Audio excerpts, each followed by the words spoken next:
Stephanie Susskind is there. She joins us live with more. Good morning, Steph.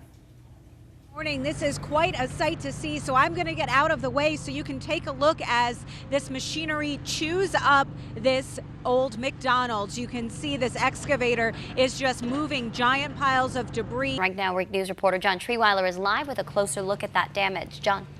Yeah, Therese and Sean, good afternoon to you. Well, let's take a live look actually through the front door of this home in San Carlos Park, show you what's left of it. You can see absolutely nothing. This house completely destroyed. Now a gaping hole in the roof there for this fire tore through it last night. Week News anchor Sean Kreisman talking with homeowners who survived those storms. Sean.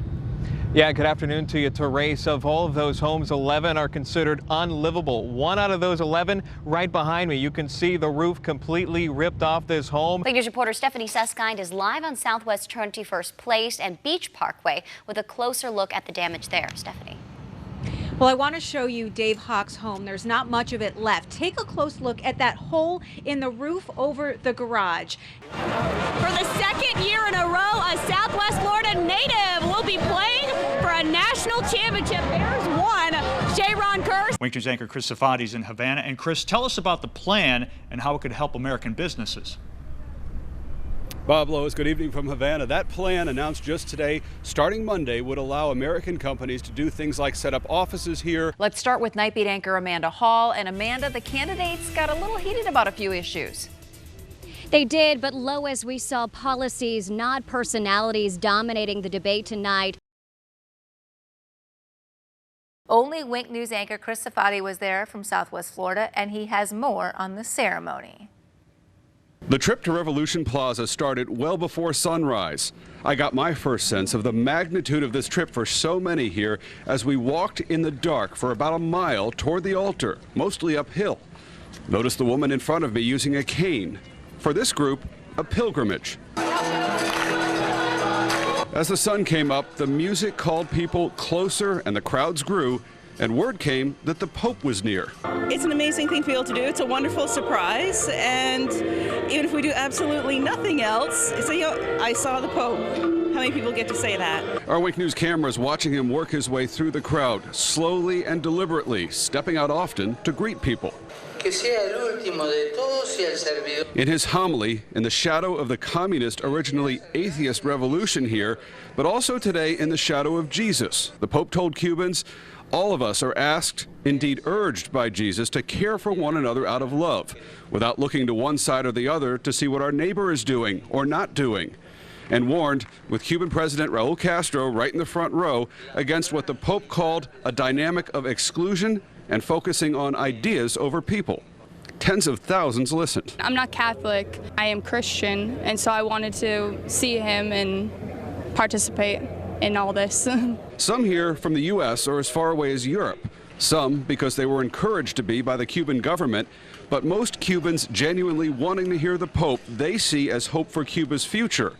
His role in thawing relations with the U.S., which people here hope will ease very difficult living conditions where many survive on less than $50 a month, completely dependent on a government that controls almost every aspect of life, withholding benefits for those they see as disloyal. And I think if it was other popes that might have not come, the previous ones, but this one is special in that he's much more modern. The Pope heads to eastern Cuba tomorrow and then on to the United States on Tuesday, where a new poll out just today shows more American Catholics think the church is in touch with their lives, 56% now compared to 34% just 2 years ago.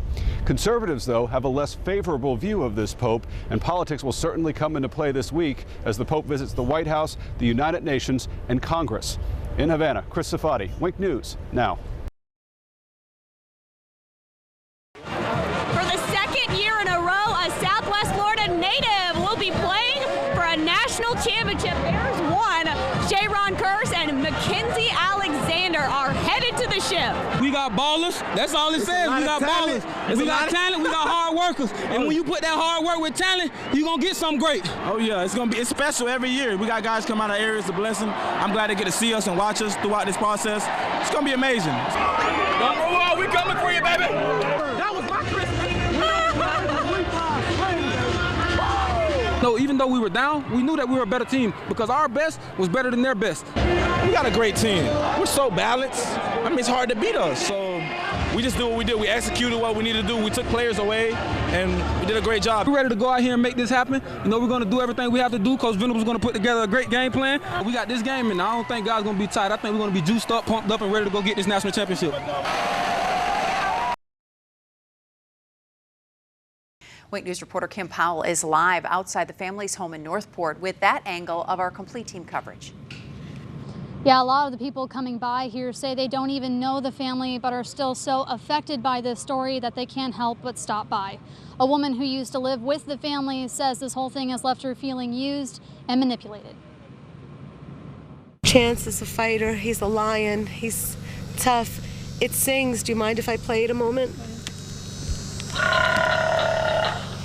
Jessica Thomas is one of many people paying their respects to baby Chance Walsh. Detectives believe they found his body in the woods 13 miles from his Northport home on Thursday.